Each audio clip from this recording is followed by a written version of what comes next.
So, ambassadors, next question. What is the proudest things of your countries? For example, history or person or cultures, anything, okay. Proudest things of your country. Well, as you know, we live in a very troubled area. There are civilizations in our area which have Christianity, Jewish and Islamic heritage. Our country, Eritrea, as I mentioned before, has lived for many, many years in harmony. In fact, one of our religion, which is an old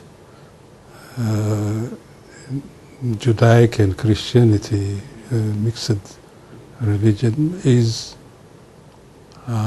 called harmony. So our biggest contribution in the area, or what we are proud of, is we have kept this heritage for a very, very long period of time in our history. It is, you could say, it is the only place in the region, especially in the Red Sea, taking into account all the countries surrounding that Red Sea basin. Eritrea is one of the harmonious societies. We never had any kind of religious differences or extremism in our history for thousands and thousands of years.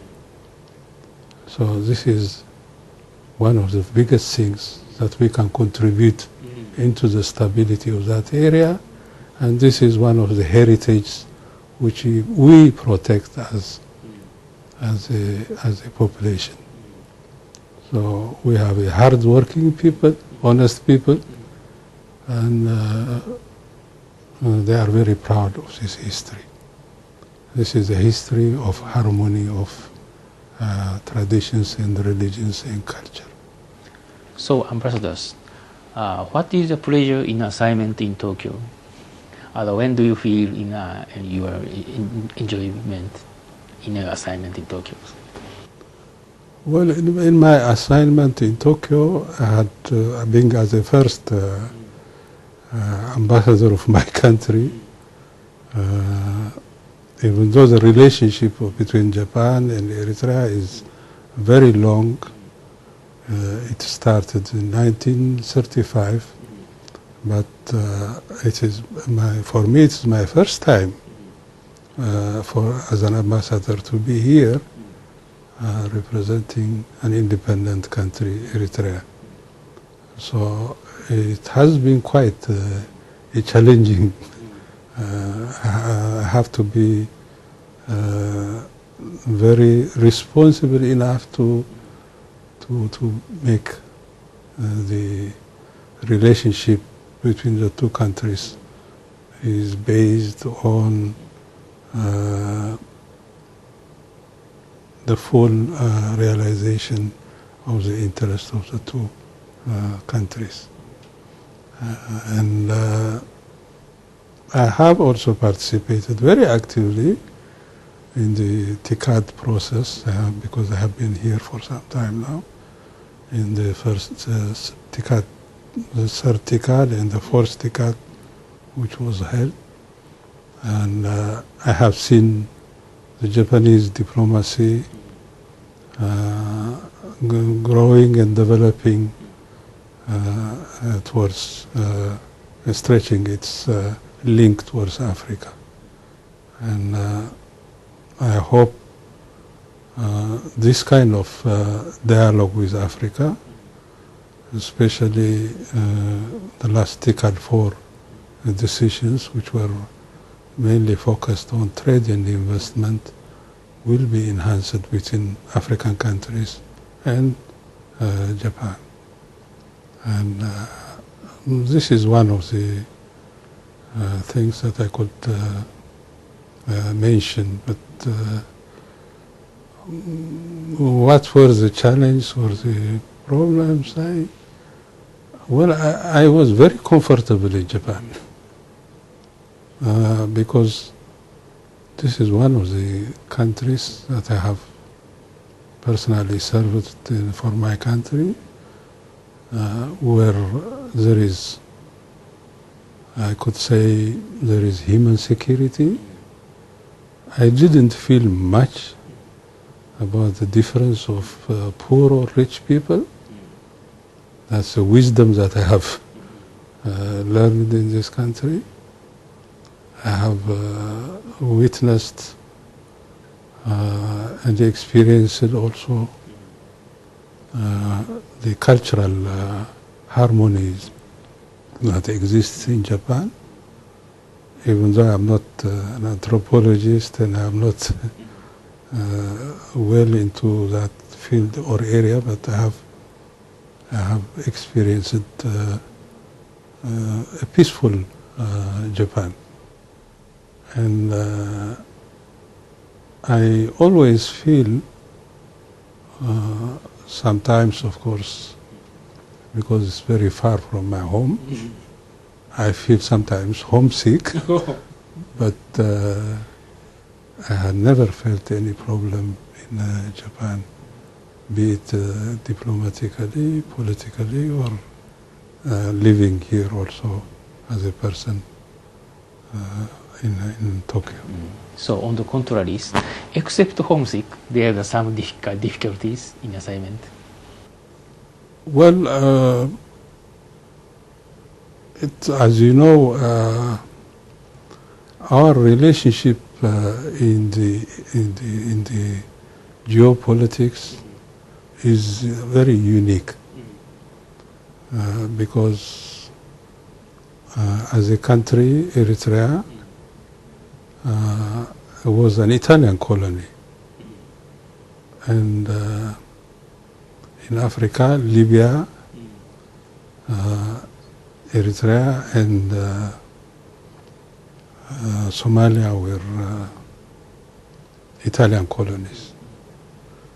Unfortunately, the Italians didn't win in the Second World War.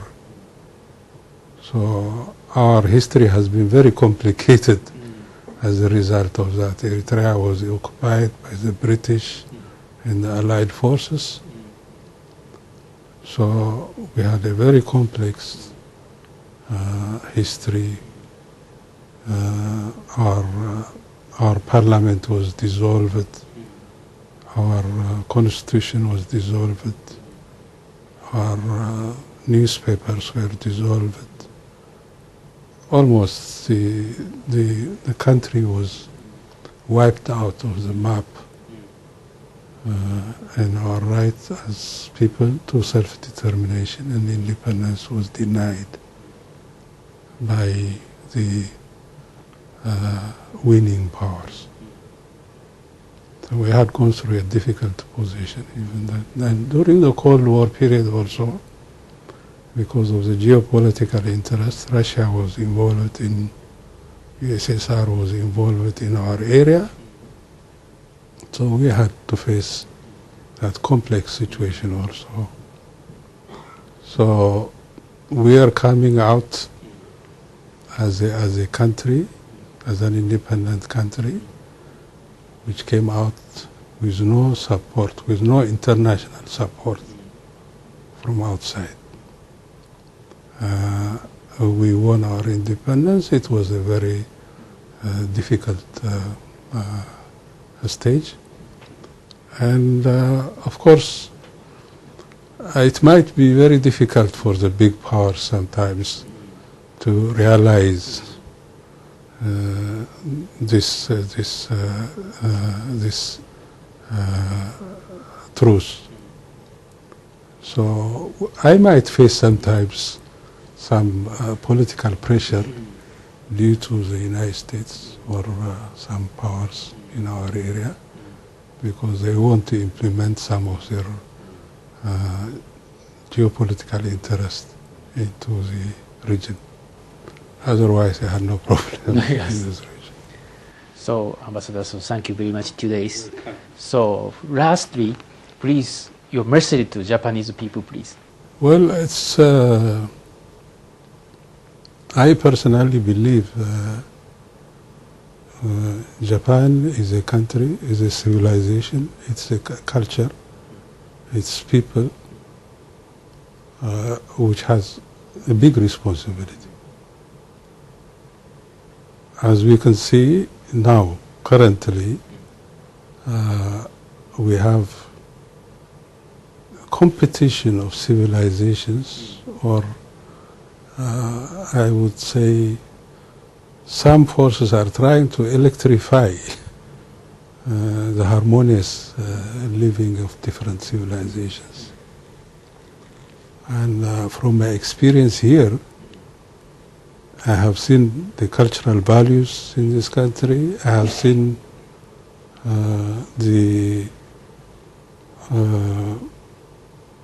whether it is the Buddhist culture or the Shinto culture here, which is very harmonious.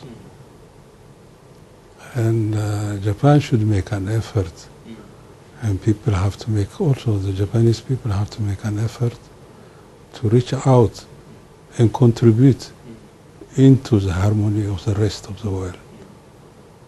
That's what we need. Japan should be able to play a very positive role, especially in Africa, because so far in the last 60 years,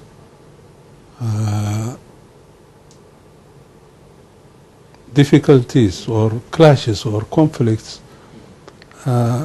didn't happen in developed countries. They happened in places like Africa. And Africa has suffered a lot because of proxy, whether it is the Russian or the US involvement in our region. So Japan should play a very careful harmonizing role in the development of Africa,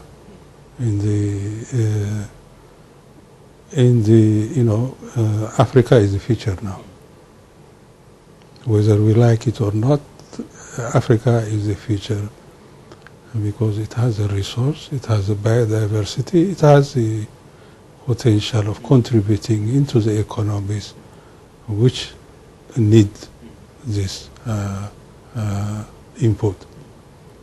So a careful policy by the Japanese government is important in the African continent. Japan should contribute for peace and stability in the region. It should never participate in proxy alignment of forces, because we have seen the damage affected as a result of that. Japan is one of the countries which has no history, negative history in Africa. So it should never lose this power of leverage of negotiation. Japan should be very careful on this issue of its role in Africa. So, thank you very much today's ambassadors. You're welcome. ありがとうございます。Thank you. Thank you also.